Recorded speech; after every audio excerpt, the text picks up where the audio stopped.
Hey everybody, and welcome back to the Official Visit podcast. I am Tyson Alger. I'm joined here by Andrew Greif. We write for the Oregonian, cover the Oregon Ducks. We talk football.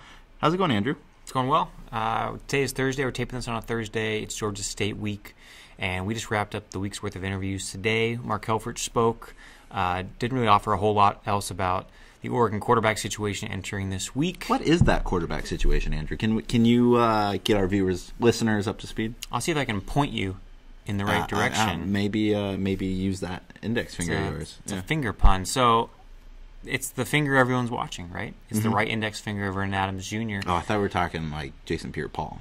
No. Okay. No. Because there's no index. This was not caused by fireworks. Okay. It was caused by an Eastern Washington player and then re-aggravated against Michigan State, so he said. So let's just go off the top. Let's start talking about it. Okay, let's start talking about it. Do you start Vernon Adams on Saturday, Andrew Greif? I don't. Because you're the reporter and you don't make those sort of decisions. That would be like a Helfrich way of answering that question. I don't, because I get why you play him, but I don't get how that outweighs the risk of re-aggravating it. Right. You know? So I agree that he probably could use every rep he can get. Mm-hmm. He's only still been here now 5 weeks on the Oregon campus, on the Oregon team, and you'd like to get him more comfortable, more involved. Yeah. He certainly is not hasn't played perfectly throughout 2 games, so any reps are good reps for him. But why put him in that position to potentially re-aggravate it right before Pac-12 play? Yeah. You know, if people want to go with the argument of Adams needs all the reps he can get, let's say he gets hurt towards the end of the game or something like that. If Adams plays, I don't think they keep him in until the end of the game anyways. But let's say he gets hurt at halftime. He's out for a couple of weeks or something. Wouldn't you have wanted Lockie to get as many reps as he can in that sort of situation before going into Pac-12 play against Utah? Yeah. I mean, the thing is Adams looked good against a poor team, against an average team, Eastern Washington. I don't think him getting snaps against Georgia State is going to really be like the thing that tilts the board in his direction for whether or not he's going to be good for the Ducks for the rest of the season or not. I just think it's too much risk. Georgia State is 2-24 under their current head coach, and last year they were crowned the national champion of the worst teams in America by ESPN.com. They have their standing feature, the bottom 10. That's a tough thing to win. They were number 1. They won out losing. They won a game last week against New Mexico State in what, amusingly, ESPN.com called the pillow fight of the year. And, yes, somehow the Panthers went on the road to beat the mighty Aggies, and now everyone's talking about, boy, Nick Arbuckle, the quarterback at Georgia State. Great name. Yeah, great quarterback name, 338 passing yards per game. That's good. Yeah. But, he threw against Charlotte, a team that had never played an FBS game before, a game that Georgia State lost. Yeah. And then he threw it against New Mexico State. Yeah. So I don't... Not quite like Michigan State, Eastern Washington. Oregon's defense gets laughed at a lot these first 2 games, and there's some reason for that. But I just don't anticipate Georgia State ripping the Ducks up. Now, what is it, like a 41-point spread? 46. 46-point spread? They are paying the Panthers this week $900,000 to show up to Autzen Stadium. Get their asses kicked. It's a one-off game. These games usually cost Oregon a lot because it's because you need to fill a hole on your schedule, and that's why the rate goes up. Eastern Washington was paid $450,000. This is double that. So they're going to get paid a lot. They call these body bag games for a reason. Someone's dead at the end. Usually they're a DOA. But Oregon should get through this thing. Really, the risk is just injury. And I think that brings us back to Vernon again. So, actually, let's go back a little bit. Vernon's taken a bunch of heat from that Michigan State game. He had more than 300 yards passing, threw for a touchdown, ran for a touchdown, had those 2 interceptions, overshot Byron Marshall. I don't think he played great in that game, but I certainly don't think... So something that really kind of turned the needle yesterday was the Pro Football Focus came out with their ratings of the 12 best quarterbacks in the Pac-12 as they've played so far through the first 2 weeks of the season, and they had Vernon Adams ranked as the worst quarterback in the Pac-12, which I don't really agree with. And granted, it's not rating them as saying this guy is the worst. It's saying like this is how they've played so far. And they rank it on decision making as much as, if you like one example they used was if a quarterback threw the ball to a guy and it was the right throw and a good throw, but he drops it, that doesn't hurt him. Just like how if basically they rate the execution of it. Right. And so I don't agree with it either. I think that, for example, I think Adams has played much better than Seth Collins. Yeah, and Seth Collins was ranked number 3 on that list, I believe. I think, especially if you take into account the degree of difficulty as well, which I know if you're like straight up grading, film or grading how a guy's played, like you shouldn't really take into account like who the opponent is. It's making the right decisions, right throws in the right situations. But I don't think the Ducks do any better against Michigan State with Seth Collins as quarterback. Right. Yeah, I think they do depreciatively worse. Hey, that's the segue because one of the guys who Seth Collins trained with, here we go, and who had thoughts about Vernon Adams is our guest this week. Let's just preview him real quick. Who is our guest this week, Andrew? It's a former Oregon quarterback, number 3 overall draft pick, 1998 NFL draft. I think I might got it. Akili Smith. Spoiler alert. So I caught up with him today down at Oregon. He is in San Diego. This was a phone interview, so. I hope the audio quality... Which I wasn't invited to. No, we did not three-way call you. Nope. I hope the audio quality is okay. It should be fine, but just a heads up. It might not be always perfect, but I really appreciated his insight because it is a rare thing to be that highly rated of a quarterback. And he talked about what Mark Helfrich was like as a graduate assistant in 1997, what his first NFL game was like, which his first NFL start, which was in Cleveland. Some rowdy fans. Not going to spoil that one. But it was good. It was good. So I just want to let people know that Keeley is coming up here. A good 20-minute interview with him.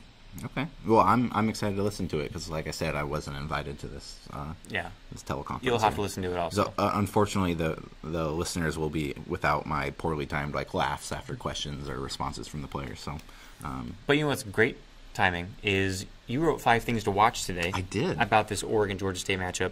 And one person left a comment that was pretty funny, which was they should find another game to watch because this game will be over in the first quarter.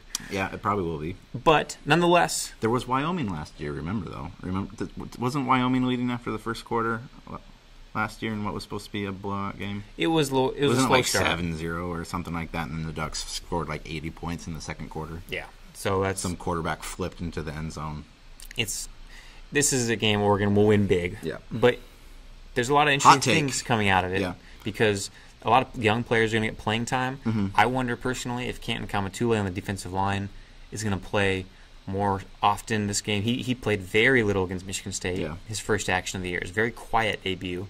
It honestly wouldn't surprise me if they at least test him out in that game with how little defensive pressure they've been able to get on the quarterbacks the last 2 games. The Ducks have 1 sack. They only have 10 tackles for a loss all season, which the sacks rank at the absolute bottom of the FBS. The tackles for a loss rank in the bottom third. They're looking to generate pressure any way they can right now. So sticking in a 300-pound, 6-foot, how tall is he? 6'7" freshman. Yeah, that might help. That was something I actually asked the secondary coach John Neal yesterday. Was when teams want to throw the ball quickly, like Georgia State does, like Eastern Washington did, and you're not going to get a whole lot of opportunity to rush the passer. What do you do? Like, what can you do to offer support to the secondary who's getting thrown at? He was like, well, and he basically said you have to throw your hands up in the air and hope you bat it down. Yeah. You still have to make a good faith effort at pressuring him, but it's more so you have to run to the ball once the pass is made. You can't like the front 7. Once the pass is completed, they have to be good about supporting their getting back secondary by running to that ball and swarming. They can't let it be one-on-one tackles. That was kind of in the same vein. DeForest Buckner kind of talked about that a couple days ago. Just we got to get our hands up in those passing lanes. He said Arbuckle really likes to kind of hit that guy on the sideline and the flats there. Those kind of short, quick passes that you see the Ducks frankly throw a bunch too. So.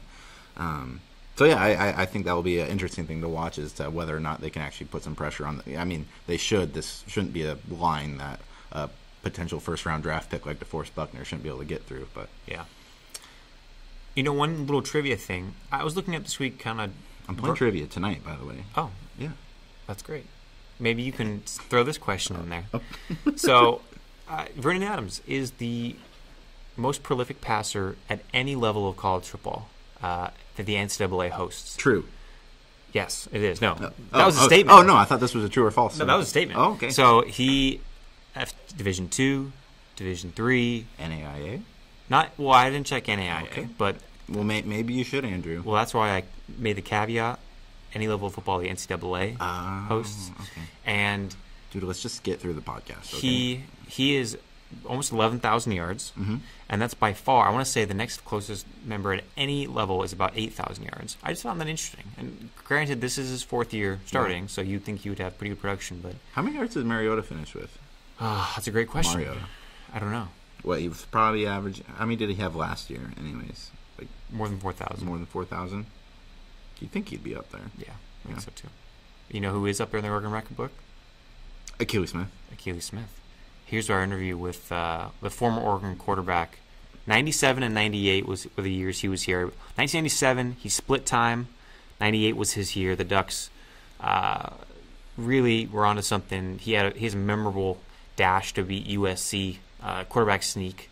I think most kids from that era will remember who grew up in the state. He was kind of the prototype offensive quarterback before the spread really took over. I mean, he was like everything that an offense could be, and yet now his marks are getting obviously very far overshadowed by the Marcuses of the world.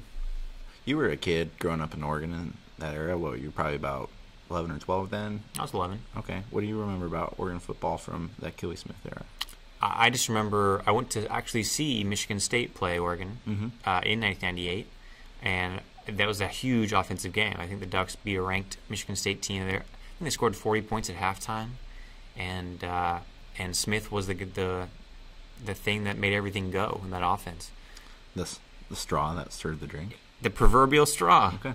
That was him. So I feel like we should just let him talk. Yeah. He was good. Enjoy Akili Smith. Okay. So Akili. So did you get a chance to actually end up watching the Marcus Mariota's debut at the Titans? Oh, yeah. I was watching Marcus Mariota against Jameis Winston play against each other. I was watching the Charger game simultaneously. So very excited to see Marcus play well out. Well, what as a former quarterback, like, what are your thoughts about what he did? I mean, he made it look very easy, but it's obviously not that easy. What did he do so well that jumped out to you? One thing that I think Whisenhunt did with Marcus was give him stuff that he was able to execute in college up in the NFL, and it paid off for him. You know, Whisenhunt is a heck of a coach. He's with the Chargers. Philip Rivers broke some records. He was in Arizona. He did some good things out there. And Marcus is very fortunate to have a coach like Whisenhunt. Did you ever have any interaction with a guy like Whisenhunt when you were at the NFL level? Oh, no, I wish I did. I did, but just following his track record and what he's been able to do in his NFL coaching career has been phenomenal. When you talked about how they were kind of incorporated, the Titans did some of the concepts that Marcus used in college, I thought that was really striking with how they moved him around a little bit. On one pass to the tight end, they got him downfield and kind of let him read the defender and throw over the top, and that led to a long gain, almost a touchdown. I think there were some concerns when Marcus was drafted. Like, is this the right system? Are they going to mold to his skills? But when you talked about the kind of concepts they're using, like, what jumped out as something that put him in the right position that he was doing a lot in college? Yeah, just the play action stuff from under center. It's shotgun and popping to number 2 in the middle of the field, and like you said, moving him out of the pocket and changing his launch point. They just did a good job of utilizing his skill set. And, that's what I said a while back. I believe Marcus Mariota, in the long run, will have a better career than Winston. But at the time, I felt Winston was more pro-ready because he ran the West Coast offense in college. And, I mean, for people who don't really know, what is that difference in terms of how a West Coast offense can conceivably, in theory, help a guy translate quicker to the NFL? Why does that help such a young quarterback at the NFL level, from your opinion? It's kind of like being able to speak the English language and being able to use, say, 1,000 words, and then, being an adolescent or whatever, and being able to use just 500 words. So in the simplest form, Oregon only runs about 15 to 20 plays if you break them down, as opposed to an NFL team normally runs between 200 to 300 plays. So that was my major concern with him. And obviously, he's smart enough to pick it up because of the success that he had in week 1. And he's playing against Johnny Manziel this weekend. So I'm looking to see Tennessee Titans 2-0 after this weekend. Now, obviously, your first start was against Cleveland. Obviously, Marcus's will be his second when he goes against Manziel in Cleveland this weekend. Your first start of your NFL career, Cleveland, 18-17 win. I kind of want to ask, do you have any memories of that from that game that jump out to you? Yeah, I just couldn't believe I got the start because of my holdouts and all those different things that I was going through before I got out there on the field. But one thing that stood out was after I threw the touchdown pass, I went to the sideline and looked at the fans and almost they hit the head with a beer can. Those fans are extremely upset with me after we had the game-winning drive. But it was just a blessing to go out there and beat those guys, the team that should have drafted me number 1, and they did draft me number 1. I was going to say, was it sweeter for you that you beat Cleveland, who took Tim Couch number 1 over you? Oh yeah, that was like winning the Super Bowl. I mean, it was just unbelievable. And my first career started beating at Cleveland, get turned down by Cleveland with the first pick, and then we end up beating them at their place. It was just a great feeling. That's something that I don't think we really get on the outside that good of a look into, is like the draft process. When you're someone who's expected to go that highly in the draft, how much of a signal from Cleveland or Philly, I believe, had the second pick? How much do you think you might get drafted? Is there much communication between kind of your team and the teams picking before draft, or are you in the dark like everybody else? Well, you kind of have an idea. At that time, when I met with Cincinnati and flew out there, they basically told me we're taking 1 of 3 quarterbacks. So between Tim Couch, Jonathan McNabb, and myself. And whoever is there at number 3, we're pretty much taking. So you pretty much have an idea of where you're going to go. I talked to Andy Reid in a meeting. He said that Jonathan fits what he does as far as the West Coast offense, running that system at Syracuse and then translating over to Philly. So you kind of gauge and know. What about Cleveland? Did you get any kind of reading from them? Yeah, Cleveland had told me when I went on my meeting, Cleveland told me that, Keely, you're making it real tough on us right now. So when they say you're making it real tough on you, you pretty much know that they're leaning towards Tim Couch. Sure. When you, very few people can relate to what Marcus is going through, and Jameis, being a franchise quarterback who's thrown into the fire, pretty much right off the bat. Obviously, you had your holdout, so that didn't, like you said, you didn't start until probably think mid-October.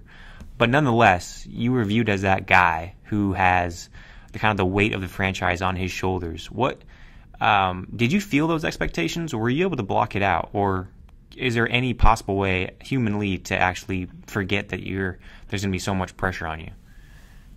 Well, and, in the beginning, you don't think about that stuff because I left Oregon. Doing well in the Aloha Bowl, putting up some huge numbers against Colorado, played well in the East-West Shrine game, did well at the Combine. So you're not thinking about that. You're just thinking about going out to an organization, going out to Ohio, and trying to help them win games. That's initially your thought in the beginning. But after a while, when the press clips start coming out and they start talking about how bad of a player you are, it starts to weigh on you a little bit, and obviously it affects when you this is kind of what I asked Joey Harrington last week when I asked him about advice for a young quarterback. And Joey said that you just have to stay confident because physically there's no reason why you can't play the position. You're there. You were picked that high for a reason. You're a very good player. But it all comes down to confidence. Is that what you also would suggest to a young quarterback, or do you have another piece of advice for having sustaining success? Yeah, Joey hit it on the nose. You definitely got to stay confident. And then the next thing the next component I would say is you have to live the lifestyle. For example, in the off season, you can't get caught up with all the partying and all that other stuff. You have to live the lifestyle. You got to constantly be thinking about your plays, thinking about your progression, watching film, going out playing a little bit of golf, stretching, meditate, things of that nature. Because the NFL is not going to last for long.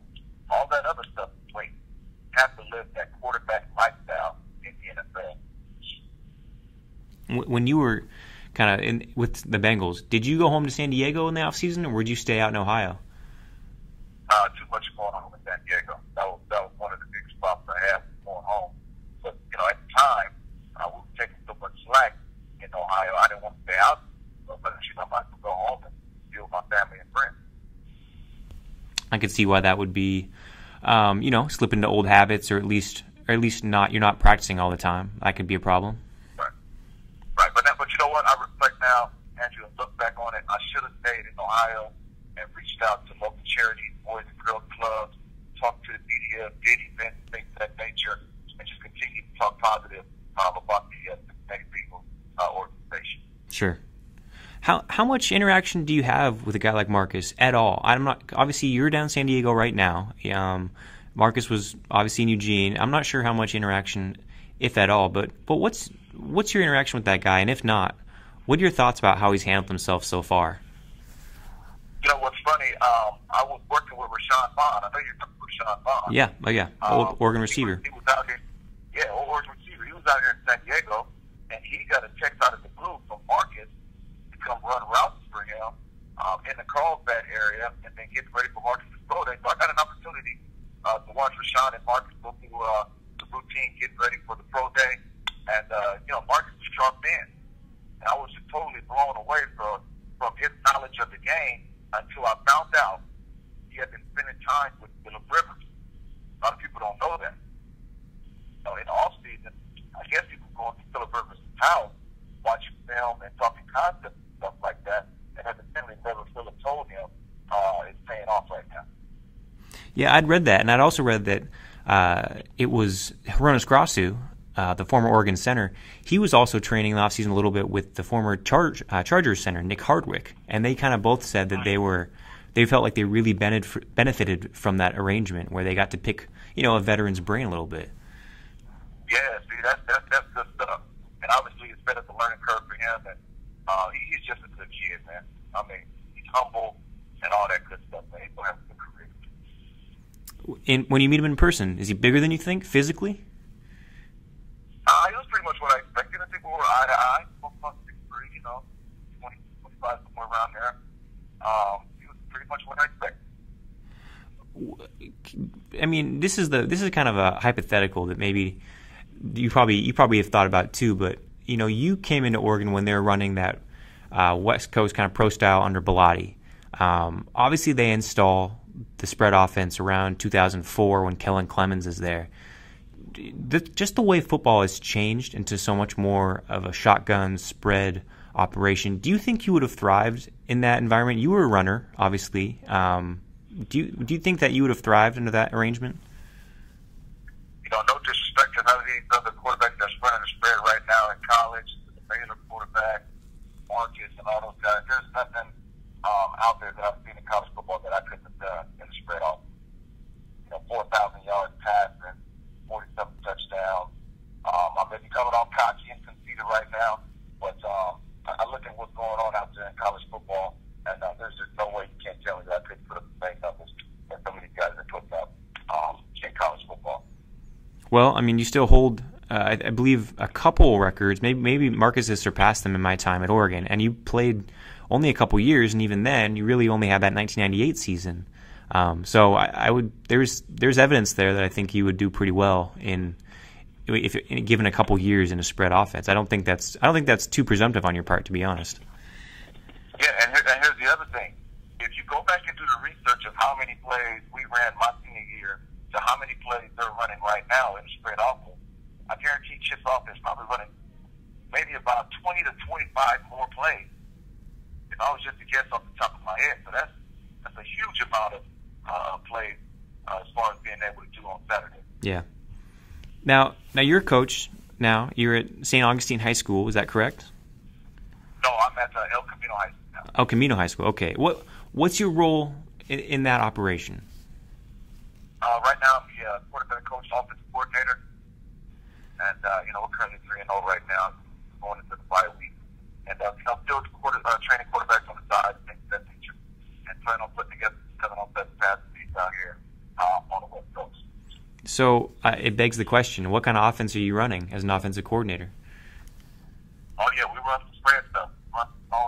running tunnel screens, bubbles, things of that nature. On a lot of the more vertical stuff that Oregon is doing on Saturday. And then we'll line up in 21 personnel, which is 2 running backs and a tight end, and get to some of that Stanford stuff, and we'll pound you. So we're running post-style offense and spread. All the good coaches say that, you know, every playbook is cribbed off somebody else. You know, very few people come up with stuff originally. Like when you are putting together your playbook, what are your influences? I mean, are you pulling stuff from what Bellotti would introduce? Are you pulling stuff from what you saw Chip run? Who are your influences for the way you kind of design an offense? You hit it right on the nose. My offense is pretty much what Chip brought to Oregon and what I learned with Bellotti. Just imagine those two offenses kind of merged together into one. And, you know, currently in high school, won 22 games in a row. Been a 3 CIF titles, winning 2. And it's pretty much working. Have you had a chance to work with? I know. Okay, let me rephrase this. I know you've worked with Seth Collins at Oregon State in the off season. What's that guy's ceiling? I think the jury is still out on the college level, but he's only 2 games in. What makes you excited about him, and what does he need to work on? I mean, for him to even be on the field as a true freshman, he's just absolutely phenomenal. And, you know, I talk about, kids being able to go to summer school and get their schooling and core classes out of the way so that they can get their respective program in the spring. And he did that. Well, he's ahead of the curve, like big time. You know, and his upside is just phenomenal. He's going to be a great quarterback at Oregon State. How did you come into that to scout it, to work with him and train him? How did that happen? I know his dad pretty well.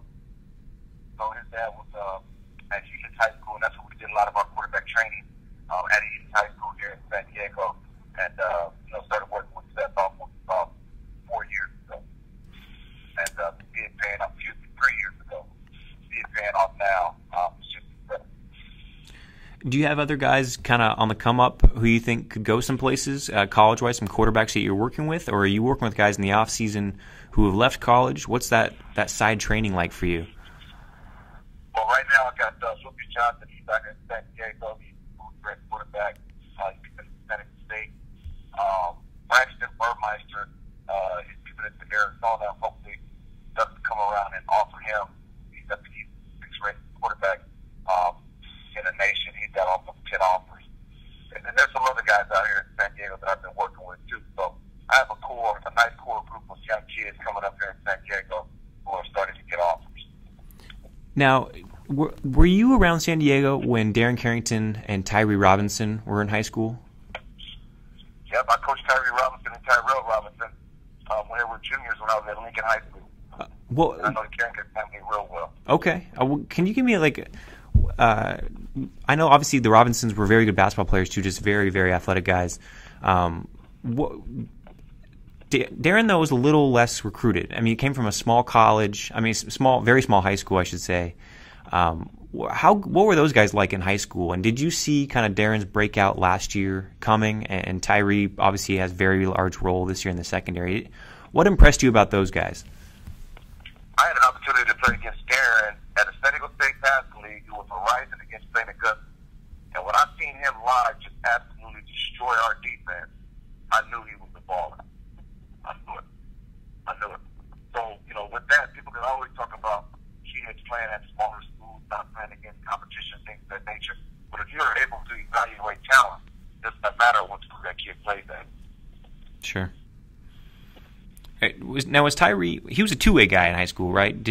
What was he doing at Lincoln that caught everyone's eye? Tyree was just the biggest kid on campus.